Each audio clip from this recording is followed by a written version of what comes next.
I don't remember who said that, but it was cool. And because you're always going to build a system that you cannot query, because the rules are implicitly in the engineered system, but you cannot ask it what it knows. And therefore, you don't find out until trial and error. I mean, torpedo. This is a true story. They developed this terrific torpedo, and they were testing it. So their submarine testing torpedo, helicopter flying over the water, and let it go, and here comes the torpedo, and it comes up toward the submarine. And then, surprise, it didn't stop. In other words, it came out of the water and leaped through the air into the open door of the submarine, and I mean the helicopter. And now these guys are going crazy because this torpedo is continuing to bounce around inside the helicopter. They managed to get it out, and they survived that incident. But what they discovered is they had forgotten to program some kind of end rule for the torpedo, such that when you break the surface of the water, stop. Just like that thing we crashed on Mars because they hadn't translated the numbers. It just had forgotten. All right. So Neumann says, you can develop this. This is the good news. This is part of creativity, and this is a way to say there are practical things you can do. The brain, we have discovered, has a quality we call neuroplasticity. It will generate neurons in the areas of knowledge or understanding that you choose to do. For example, Braille. My fingertip, I don't do Braille, so my fingertip is not terribly sensitive. But if I was blind and I was learning Braille, what would happen by prolonged use is that my brain would begin growing at any age. This is the good news for silverbacks. It really is. You never, ever have to stop learning. At any age, the brain will generate the neuronal structure needed to learn that which you direct it to do. And so if you're doing this, if I go blind at 80, I will generate greater sensitivity in my fingertips.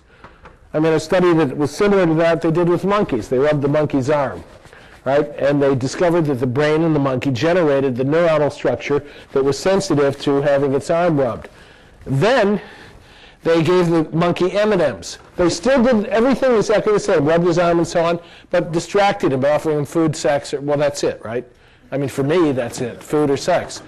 And so they were doing this, but he's always looking over here. It did not generate the neuronal structure. In other words, your attention and intention is what determines what you will learn. If there's one thing you remember, it is that those things about which you do not think you are very good, you are capable of becoming extraordinarily good in those areas if you focus and intend to learn them, and then you will. And in computer security, you have to, because I did a talk for Medtronic not long ago, and the head of IT got up and he said, it used to be good enough to be good at IT to be good at IT. So all you needed to be good at IT was be good at IT. Now you need extremely good communication skills, and you have to know how to really understand the business case, because the people who fund and buy security see it as a risk management tool, now increasingly a compliance. In Orlando, Monday, Tuesday, Wednesday, all these workshops, that's how I get markers. Compliance, compliance, compliance. Yeah, it can mean that the more you have good compliance, the less secure you are, but that doesn't matter. You will have compliance. And therefore, you have to understand the business case, even if you have to surreptitiously develop good security around the compliance. So you have to know how to talk to the people, and that means, some of the geeks I know, not all, but some, interpersonal interaction and communication skills are not necessarily their strongest suits. And they can learn to do that just as I have gotten a clue about what computing is about, because it was my weakest suit. My 12-year-old opened the box, took out the apple, read the program, read the manual, and began programming. That's how he's making his living now. Built a company in Silicon Valley, and it's profitable. He never took a course in programming. I stood behind him and that's when I realized, if I'm going to function in the world that's emerging, I have got to be a little more humble and approach my own children with humility and patience. And if I'm really kind, they will be patient and teach me what I need to know in order to partner with them. So, hand was up. Technically, people that read Braille also lose sensitivity to their calluses and fingers. There's always some geek who's going to throw in a fact like that. Thank you. So I got to change the example, but you get the idea. And that turned the clock off. Oh, well. Anybody else?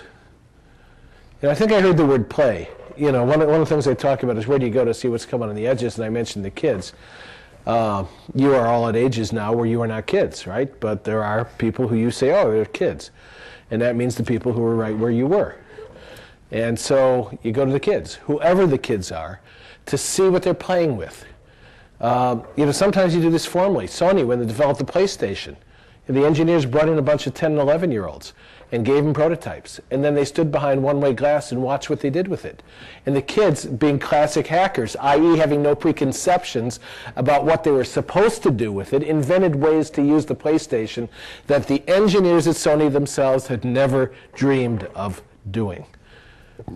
So in effect, they were partnering with the kids by saying, how do you play? Well, you always go to see how a society is beginning unconsciously to teach its youngest members what they need to know. When Legos and robots were fused, I knew that robotics was, if not already, the way of the future. Because you needed to know how to program robots, or at least how to live comfortably with robotic structures, as we have all grown to do. One of my favorite examples of that came the other day from Milwaukee. When I was waiting in line at the IMAX, oh, here's a guy, London Business School. The best learning takes place through play. Not playing with Nerf balls and hula hoops. I'm talking about playing with representations of reality. And that's what you all do all the time on the web. Once upon a time, that was a new thing. Marvin Minsky at MIT, is that a name any people still know? Society of Mind? Minsky said, you know, what is it that's happening? As he was trying to help people understand the emergence of the internet. Oh, a battery came out. No wonder it doesn't work. An engineering solution. He said, what it is that's happening on the internet, he says, let me try to help you understand this. He says, what do we mean by thinking? By thinking, he means, he said, the ability to manage in your mind simultaneously, juxtapose, contradictory sometimes representations of reality and hold them agnostically in your mind while you entertain streams of data to decide which is more or less a good enough map of reality for now. Thinking is managing multiple representations of reality. And then he said, and where is thinking taking place today? It is taking place on the network. He's trying to make the point for people who are still asking the question, do I need to know this stuff? When a few years ago, not anymore, but just a few years ago, I would go in, there'd be 50 and up white male people in the room, and they'd want me to tell them how their industry was going to be affected by this. And I would say, you really have to answer a prior question, which is, are you going to be around? Because half of them were figuring out when they were going to die or retire. And if they could make that line in a sprint without having to listen, they were not going to learn anything about it.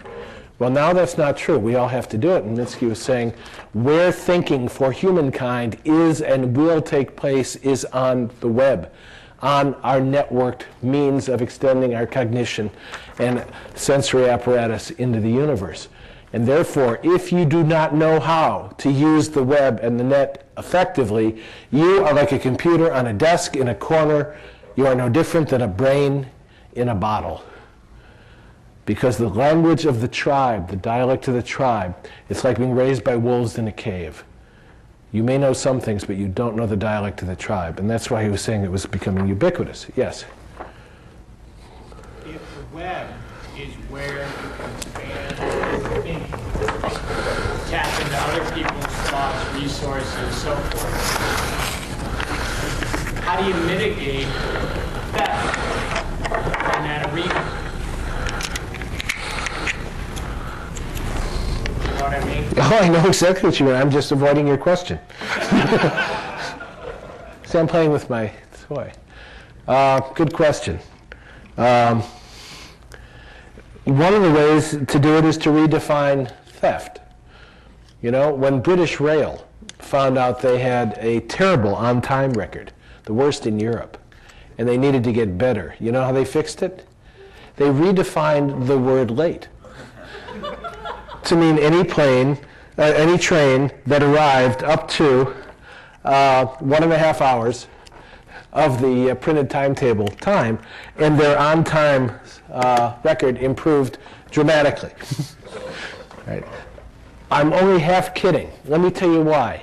All right, that gets another riff, and I'll try to make it short because I know it's late. But you know about light waves and particles, right? And you test for a particle, you get a particle, and you test for a wave, you get a wave.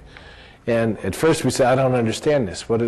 How can it be a particle and is it one or the other? No, it's a wave and it's a particle. You test for one, you get one. You test for the other, you get the other.